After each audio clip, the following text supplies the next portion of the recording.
Hi, Shannon. How are you? Great, Tim. How are you doing? I'm doing good. Thank you for asking. I love to see you here today in the Smart Match TV show. Please introduce briefly yourself to our wonderful client base, our followers, and let's get this going.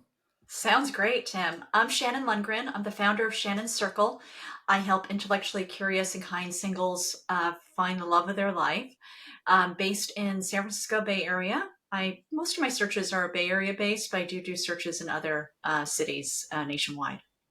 Amazing. Thank you for this introduction. So it's a very special again, and I love that when there's a special, niche or special use case. It's wonderful. We're gonna definitely dive into that today.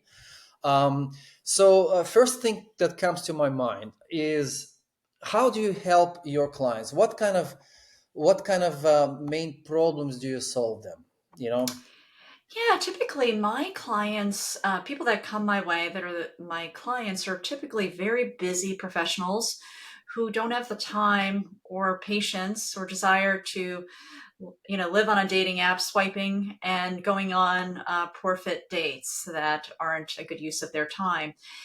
Knowing that time is their most precious asset, they turn to me to help them find the love of their life. And, effectively they outsource so many areas of their life, whether it be, you know, their home cleaning to fitness to, meal prep. Why not outsource, curating quality fit dates that really will get them to meet the love of their life. So that's where I come in. and how do you solve that problem? Can you give us an example so that maybe of singles that are watching this channel, maybe will view this and say, oh, I have to contact Shannon.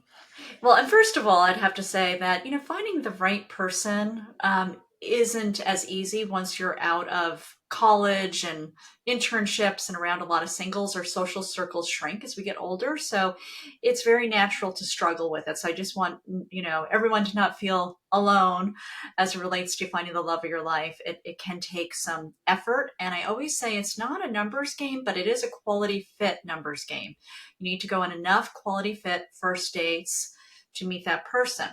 So, to that end, how I solve it with my clients is making sure, first of all, before they become a client, that they're a good fit for my service. Can I truly help them? Do I know and have the type of people, singles in my circle, database, etc., and networks that would be a good fit for them?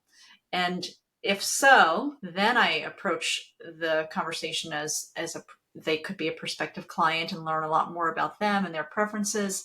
And once we are working together, I really get to know that client very deeply, understand everything about them, kind of get in their head. So I almost can be, I joke, I go on the first dates, they don't have to. And in my process of meeting with prospective candidates for them on their behalf, I really think about, are they going to click with that person or not? Are they going to have shared values or not?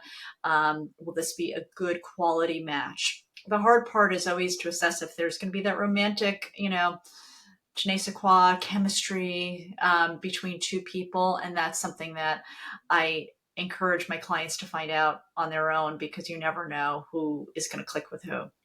And how do you prepare them for the first date? Any specific tips or some work that you do with them to Yeah.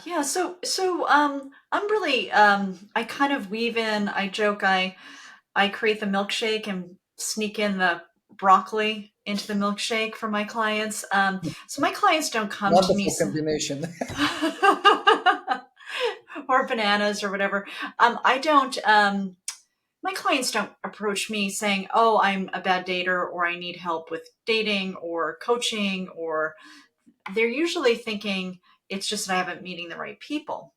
And that is true. However, the other part of the equation is really connecting with a person on the first date. All the first date related curiosity and energy level and how you approach. Anxiety, right? But There's a yeah, and lot just showing up authentically human in your and putting your best foot forward as you, and not going through the motions or the interview process of questions and really disconnecting with your date. So what I usually do, Tim, is have them go out on a few first date introductions to really get a sense of, how well do they go from a first date to a second date with those people that they're interested in seeing again. And if all looks well, I really don't do a lot of coaching on what to do and say. But if I find that I'm getting some feedback, let's say that a client is getting feedback that they're coming across very professional or very stilted or guarded, then I know they're in interview mode. They're just, they're asking the questions. Oh, what do you do? Where'd you grow up? What do you like to do on weekends? Just kind of very snooze fest type questions that don't feel very I personalized. like how you call it interview mode. Okay.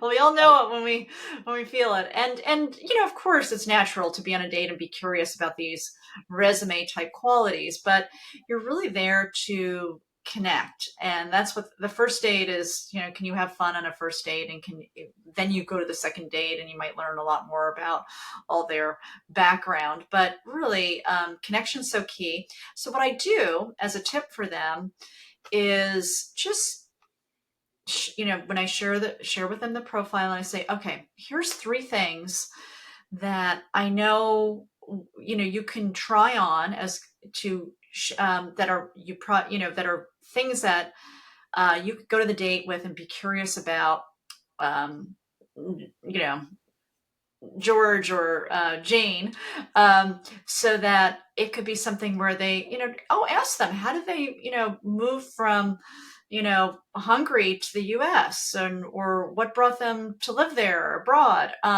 or why are they, when did their passion for equestrian things start? And, has it been something they've been doing for years or just past few years? Just something that is personal to that person that What's they your can ask favorite about. movie? I mean, this is just so. Oh yeah, there's endless types of things you Right. can go, but I come up with 3 that are really personalized. Here's the trick. I tell them, my client, that it's like you're going to get, of the 3, maybe one of them is the only one that's going to go anywhere. That's okay. Because it's almost like a little bit of trial and error, because let's say you do ask about them living abroad, and for whatever reason, that's not what they want to talk about. So I always try to remind my clients that everyone has on them an invisible sign that says, please ask me about this. The challenge is you don't know what that is. Well, if you come with the 3 ideas, you can kind of start to see which of those 3 Let's might go. lead to. What are those ideas? Yeah, exactly. So it's a little trial and error, but it's also very personal. And by being personalized versus coming to the date with your standard, routine of questions, your shtick, here we are, we're doing a pattern interrupt on the mind, and you're coming with 3 things you're sincerely curious about. And that's the other part, these are things that they can come up looking at the bio that they are curious about, not necessarily just my ideas. And by showing that energy and that interest, no matter what, your date, their date, is going to feel seen on that date. And that's the biggest thing that seems to be a miss as it relates to dating. And I hear it all the time. They talk too much, they talk too little, they didn't ask me any questions, or on and on. And it's really about, how do you create this connection between 2 people? No matter what the romantic chemistry is, you do need to feel like someone is interested in you and is curious. Curiosity and interested in you. This is Yeah, very. and you do that naturally as an example. So you've got that mastered, Tim. Thank you. So I would do well on a date, Oh wouldn't I? yes, yes, no problem. You wouldn't have to coach me on this, but you probably would have to coach me on some other things. No, but everyone has his weak and weaknesses and strengths. Absolutely. And also everyone has blind spots. So the beauty of matchmaking, the other benefit that some clients absolutely love, is the fact that here you are, you never ever get any feedback, hardly ever in your life as an adult. It's really rare. And here's this opportunity to give constructive feedback after a first date, because as a matchmaker, I get both your feedback and the other person's feedback, And then over time, if you're the client, I get to see the dots connect around something that could be a theme. And the common denominator, like it or not, is my client. So there I've got something I can work with where I can say, okay, this has been a theme. This is something coming up. I really think we can do a mock date and address this, or we can do some talk about, let's do some role play on this and this and Role really play help too. them. Oh Okay. yeah. Yeah, role play. All And it, that goes into preparation, for the. yeah, but once again, it's the vegetables woven in because I try to make sure that there's a symptom rather than just saying, oh yeah, let's just take you through date coaching and assume you don't. Most people, most of the people that I work with are very seasoned experts in their field or profession. They have good social skills, so they are not shy or don't. They have lots of conversations with people every day. So it's not like they're once again approaching me for date coaching. So it's really this insight and knowledge over the years that as much as I can get them to the first date, ultimately as a matchmaker, our success, me and the client, depends on them getting to the second, third, fourth date. That is on them, 100%, but as a matchmaker we can help them. Amazing. Thank you for sharing that. Is there a particular success story that you would like to share, without any names, of course? Just how a person went from problem to success. Oh yeah, so one of my first success stories stands out. um, she was doing everything. She was a divorced mom with three kids, Oh, half yeah, custody, busy. Mm. and had a big career as an entrepreneur. And here she was at, I don't know, let's say mid to late 40s, dating, again, or for many years not dating. And she did Building everything. business, right? Building business, take care of the kids. All that takes time and energy, right? So Yeah, but she tried everything before coming to matchmaking. She did the dating apps. dating She apps, she did classic friend fix-ups. She did, just anything and everything, meetups and group things and speed hobbies and dating. Yeah. yeah, everything. And she even consulted with gurus and psychics and just Okay. spirit. And then she was introduced to me. And what's such a great story is we clicked right away, became, just felt really good energy between us. So she hired, we decided to work together, and it was a good fit. That's also really key. It's the client to matchmaker fit. I always say, the first match is with the matchmaker.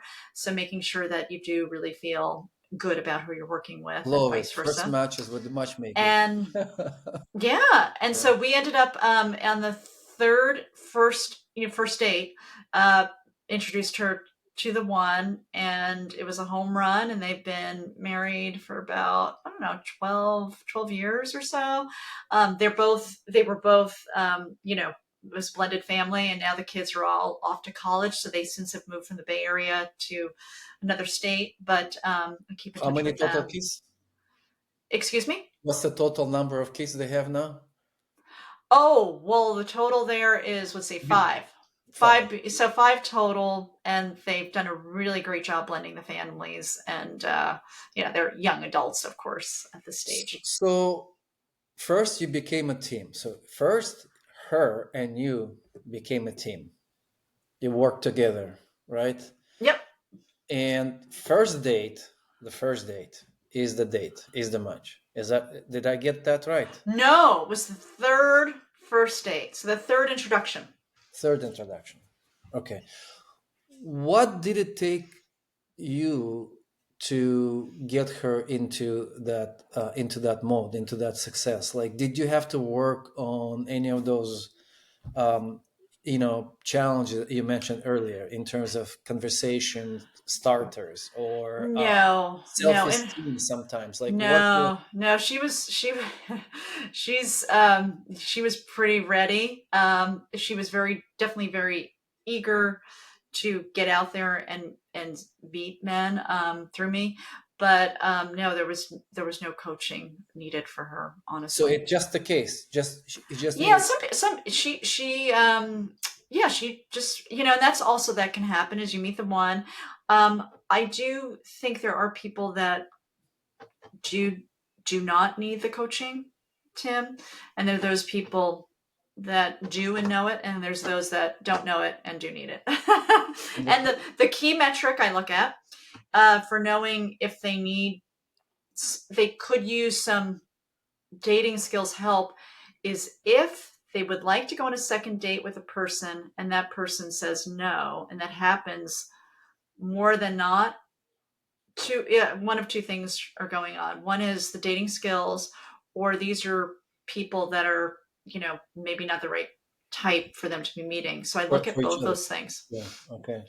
So it's really a key indicator. So if someone is out there and is finding themselves beating their head against the wall and they're going on dates and they're meeting people they would like to see again, but it's a one-hit wonder date, it's not happening, then date coaching is probably the best next step to look into, and doing a mock date and understanding what might be going on there, because it's easy to fix is the great news. There's nothing, everyone is lovable, and there's no shame in getting some date coaching help, but that's a fantastic resource in a Oh, like mock date. in any field, business Oh coaching. yeah, exactly. It's like interviewing. So let's say you're going on lots of first, interviews, and you're not getting asked back.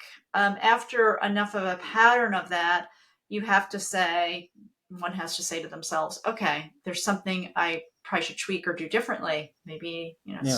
shake your handshake. And Maybe it's it's it's the, it's in any field of our life. yeah, Obviously, personal relationship is a big part of our life. But job hunting. I mean, getting into physical shape. That's a whole other area, and you need coaching sometimes. exactly. And the good news about dating is it's a really small, time in your life. Like, this is not going to last forever where you're going to go on these dates, hopefully.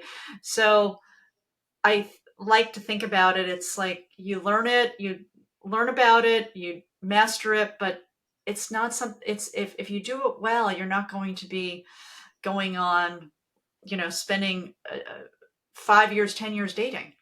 Yes. However, from what I hear from our amazing interviews with matchmakers, is that there is another big component, which is not just getting the relationship, but also keeping it. Right. Oh, of course, of course. That's a whole another topic that we're not even diving into. Where really, relationships take work, they A take lot of work. Right? compromise Yeah. and self awareness and personal growth. And I don't You, disagree on any of do that. you touch that with your clients? Do you do that for your clients? Do they ever come back to you? They do come back to me. It's not really a service I offer. My part of the equation is focused on getting people into the relationship, but they often do come back to me as relates to dilemmas or issues or questions they might have, and I definitely have lots of resources Do you refer and them? and refer them to experts and oftentimes books. There's a great book that I recommend for people that are in serious relationships but haven't, let's say, it's not an established relationship. Let's say they're at years, month 1 to month, 18 or so. The Eight Dates book by the Gottmans is a fantastic book that talks about the tough topics you need to discuss, such as finances and how do you view money? What's your money values? What's mine? What's yours? And money's the top reason for divorce statistically. So that's something you definitely want to nail as you get, deeper into relationship. Not Definitely not not first date topics, but yeah. not politics. Oh, politics Yeah. is early on. So I would put politics in the Okay, front of the that's bus. yes, that's before dating, right? Okay, I mean that's Well, it's before. it's it's it's definitely, so it is a big enough thing for my clients in the Bay Area. It might not be in other places. Oh yeah, no, it's a thing. It's a thing. Yeah. It's bigger than, I don't know if someone smokes or not. It's Well. like who did they vote for? Mhm, Smoking is mhm. a big one, of course, but no one smokes in the Bay Area, but or admits to it. But um, it's really the political views. It's become more important. It wasn't always 5 years ago, 10 years ago. Why it's more important and why it's in the front of the bus, even for me as a matchmaker to assess, is not because at all. This isn't, as a matchmaker, I don't judge politics or any of those things. I'm neutral, but it is a proxy for someone's values. And values are really key to a great match. So if I know two people are going to clash already, I want to prevent that if possible. I also, if there is a difference, I will highlight that to the client to make sure they don't step into it and they know that. And I also do got, my general guidance is to try to avoid talking about, religion, politics, and sex and dating. Don't talk about dating on a first date. It's like going to a job interview and let me tell you about the other interviews I've been on with, HP and Apple and Cisco and Google. Like, why would you ever do that? Like, you wouldn't, but people do Same that. rule apply, right? Same rules apply. Yeah, but people do that all the time as it relates to going on first dates and talking Yeah, about they their. just want to talk about something, and I guess whatever comes to their mind, which is Yeah, other, yeah. You want to be a little bit more buttoned up. So matchmaking, after many years of working in this wonderful industry, it still excites you. You still are energetic about it. Oh, You it's the ultimate. I'm a big fan of. I love board games. I like card games. I'm a bridge player. I love solving problems. I love challenges, and I can tell you that finding the right person for this other amazing great person is a great challenge, and it is a puzzle, and it is something that does excite me. It does require entrepreneurial skills of really believing more than your client that you will find them their person. So it also challenges you mentally in terms of your I mean, capacity. the skill set that you have to have in this profession is it's just incredible. There's so much. Perseverance, Yeah. resilience, and also making sure that you can see the light for that client and have that hold that hope for them that you will get them there. I always say that it does, as long as you're recalibrating as relates to dating skills and you're going on quality fit matches, it's just a matter of time for you to meet that person. Unfortunately, a lot of people give up on dating and they decide, oh, I've got to take a break, or and it's really not because the dating is so exhausting. It's just their thoughts in their head are Yeah, so taxing for them. So, 100%. How did you get into matchmaking? oh, fun story. So, my story, I'd never thought of being a matchmaker. I did it more informally with friends and such over It's the years. usually the case. Usually, I don't know what it is, but usually people start doing it like a hobby, almost like, and then they realize, oh, I love it. I'm good at Well, it. I knew I liked it. I just didn't realize it would be a career. Plus, Right, right. I definitely. So I went to Harvard Business School, and a friend was And reading. talking about politics, what's going on with Harvard, right now. Yeah, This yeah, is that's definitely an interesting time. interesting Um, topic. Right, like moving so on. anyhow, so my friend was reading the Harvard Business School alumni magazine or publication. She said, "Oh my gosh, you've got to read about this person that's a Harvard alum who's a matchmaker."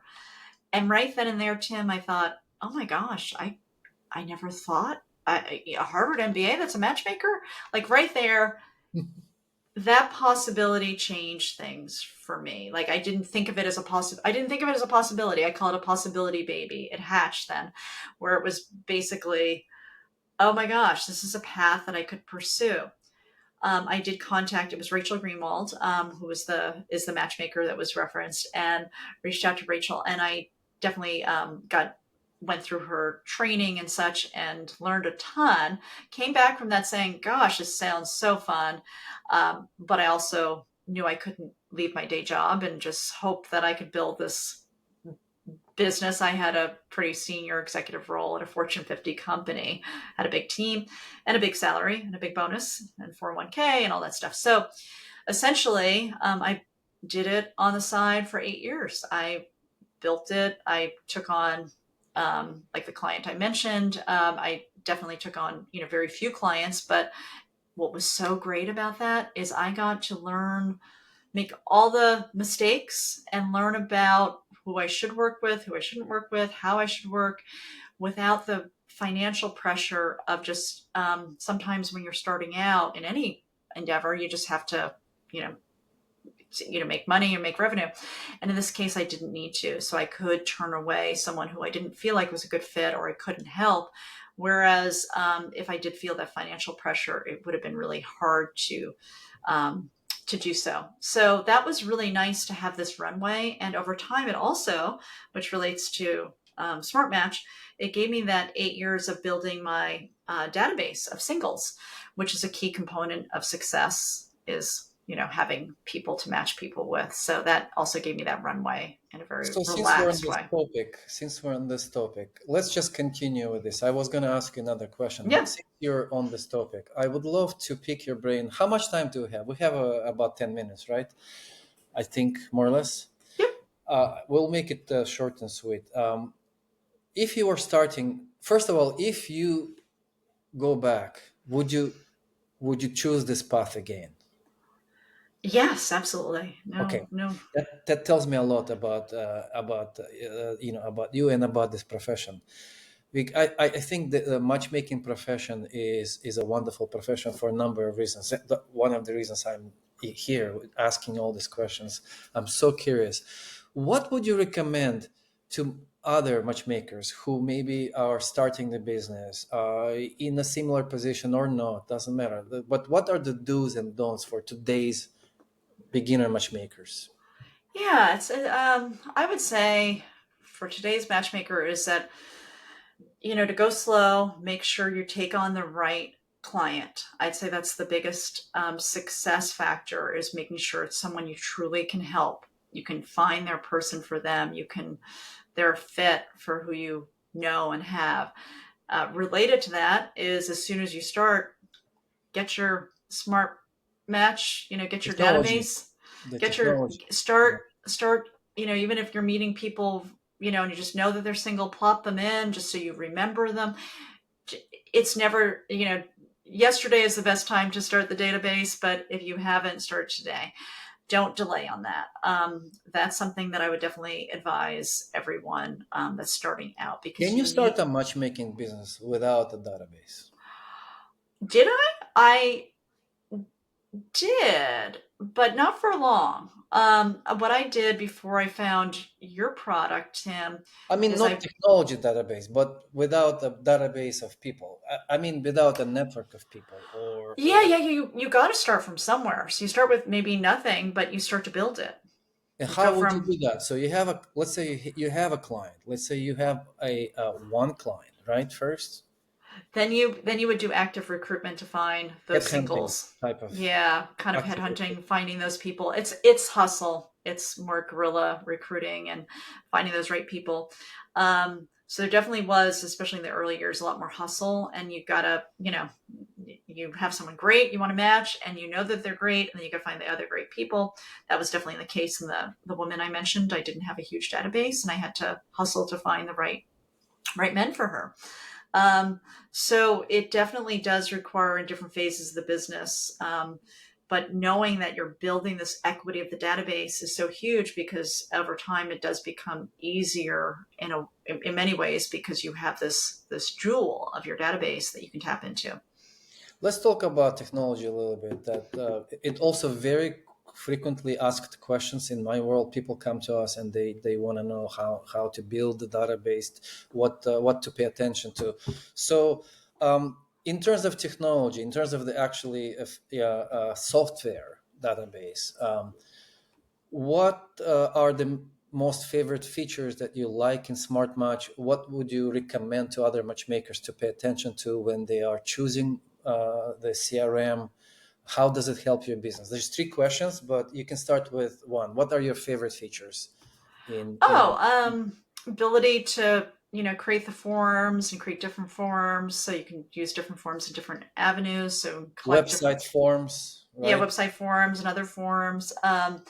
You create any question you want, so you can customize things, so you can really change that and switch things around really easily. The ability to search for matches for that client, suitable matches, because I mean, for years I was using your product and didn't even realize there was that feature. Your product is like driving a 2025 Porsche Cayenne, which we recently bought, and there's all these features, and we probably know like, I don't know, 1% of them, like how to turn on the car. There's like all these other things. And that's the thing about your tool that's always wonderful, but can be, There's a lot harder. of features. There's a Yeah. lot of features you don't know about, and it's hard to know about them because you don't know to ask about them because you don't know they exist. So anyhow, that's been something that I think is, really learning what type of key features others use and learning from others, and then What is also it that you asking. use day to day? Like for you, it's like a no brainer. It's no Oh, just negotiable. just yeah, collecting my singles. That's my source for if I learn anyone's single or if someone comes through. It goes into the database for dispositioning match ideas for my clients. Making sure that Collecting that's all the information in one place so you can find them easily. That's yeah, your main. everything should be in there. It's a source of record for the not for the client necessarily, but for the matches for the client, and the client info, is their criteria and such is in there. It's not the bio And he uses. I suppose it saves you time because you can hook up your forms to your website and Oh just yeah, totally. Everything. Yeah, it's fantastic. you I send people the I link and that's it, right? So they fill it. and yeah, it's wonderful, and it's always evolving, which is great. How important is having the right technology for the matchmakers, especially when they're starting up? Like, what would you recommend to pay attention to in terms of choosing the software, when to choose it, when is the right time? Oh, as I said, choose anything and get started, because with all these tools that are out there, I started with Salesforce when I created mine. I didn't know that such a matchmaker tool existed that was customized, so I built it myself in Salesforce. It wasn't well suited for this type of use case at all, but at least I had it. So then I could export it and bring it over. So just even if it's an Excel spreadsheet, which I don't recommend, but I would recommend getting started with any tool so you start gathering this database and not relying on paper or, And then contact as you info. grow, you can get into. And by the way, Salesforce is not that cheap, So No, and it's not that it's definitely not recommended for matchmakers. and I keep hearing this. People actually spend thousands of dollars on trying to customize it, and then they just get Well, yeah, frustrated. the nice thing, that really the biggest thing for Smart Match is the fact that you have these photos. You need the photos, and the photos are so key. So, like, having that be front and center in the experience is huge. So, yeah, Especially for definitely. the men, we're so visual. Everyone is. Everyone. Okay. Okay. Oh my gosh, everyone. I think dating apps have contributed to it, and We want to everyone see. Yeah, we want to see many photos. everyone is, and also people have been burned. They've gone on a date and the person doesn't look anything like their photos. It might have been 20 years prior to the photo, and so people are very very interested in making sure someone does attraction, although it's not the reason. It will not sustain a relationship. We know of so many attractive celebrity couples that break up, almost all of them. It won't sustain a relationship, but it is the entry ticket for Do romance. you send photos in your introductions? You know how Absolutely. you can choose not to, right? Even the Absolutely. feature of I introduction. So my big premise for my clients and the people they're matched with, no matter who they are, is I don't want to waste anyone's time. So their time, everyone's time is your time is your most precious asset. You can make more money, you cannot make more time. So I'm always very ethical and conscious of making sure that I save two people's time. If one person really doesn't, if they're not interested in meeting, I'm not going to push a match. It's just not my ethics or values as it I've relates to heard and I've matchmaking. seen approach where matchmaker doesn't send any photos. Yeah. And that would, there is an argument here that in the old days, or even good matches can be made where families, have the shared values, shared this and that, and the two people meet and they hit it off and they're together forever, right? So there is something to be said that we don't really know what's in the package, and maybe more matching should be based on values rather than aesthetics or looks. Um, but that would be fine if that was what was happening. But a blind match is usually um, I don't know, it causes concern to me because why wouldn't they want to meet if they saw their photos? If there's an issue there, probably not gonna work out. Yeah, yeah, yeah. It makes sense. Also, the other thing is the hive and the physical. The hive I hear is one of those important things in addition to photos. Like it has to be certain height. I don't Well, know. in fairness, what I was talking to a client just the other day.